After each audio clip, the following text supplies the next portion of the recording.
Gulf దేశాల్లో తెలుగువారి పరిస్థితి రోజురోజుకి మరింత దయనీయంగా తయారవుతోంది. పొట్టచేత పట్టుకుని గల్ఫ్ దేశాలకు వెళ్లి అక్కడ నరకం చూస్తున్నారు. పని ఒత్తిడి తట్టుకోలేక శారీరక, మానసిక హింసకు గురవుతున్నారు.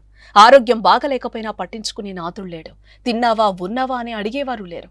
ఇటీవల ఒకరి తర్వాత ఒకరు తమ బాధను, ఆవేదనను వీడియో మెసేజ్ ద్వారా లోకానికి తెలియజేస్తున్నారు. తమను కాపాడాలని ప్రభుత్వాన్ని కోరుకుంటున్నారు.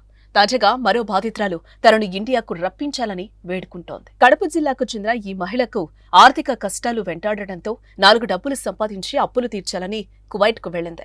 ఏజెంట్ను నమ్మి అక్కడ అడుగుపెట్టింది. కానీ అక్కడికెళ్లాక పరిస్థితులు మారిపోయినట్టు ఆమె తెలిపింది. ఏజెంట్ తనకు చెప్పిన పని కాకుండా వేరే పనిలో పెట్టారని, రోజు 2-3 బిల్డింగ్లు ఎక్కి దిగలేక నానా ఇబ్బందులు పడుతున్నానని ఆవేదన వ్యక్తం చేస్తుంది. తన ఆరోగ్యం బాగలేదని కన్నీళ్లు పెట్టుకుంది. తనను ఇండియాకు రప్పించాలని వేడుకుంది. గల్ఫ్లో ఇలా కష్టాలు పడుతున్న వారు రోజుకొకరు వీడియో మెసేజ్ల ద్వారా తమ బాధను తెలియచేయటం ఆందోళన కలిగిస్తోంది.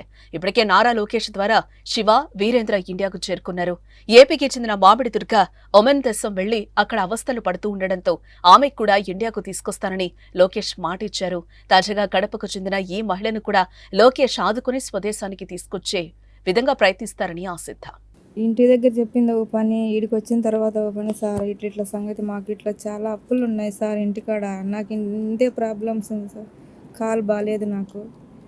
ఇంటి దగ్గరేమో లేదు లక్ష్మి, అక్కడ పోయినాక ఇద్దరే మనుషులు అన్నాడు సార్. ఇక్కడ వస్తే కింద పైన 2 అంతస్తులు చేయాలి. మళ్ళీ నాకు ఇక్కడ వచ్చి ఎక్కి దిగే కొద్దీ కాలు నొప్పి ఎక్కువైపోయింది సార్. నాకు ఒకటే టార్చర్ సార్ ఆ ఇంట్లో. అందుకే బయటకు వచ్చేసిన. మళ్ళీ బయటకు వచ్చేసింటే మళ్ళీ ఇక్కడ కూడా వేరే వాళ్ళు అమ్మేయాలని చూసిండు సార్.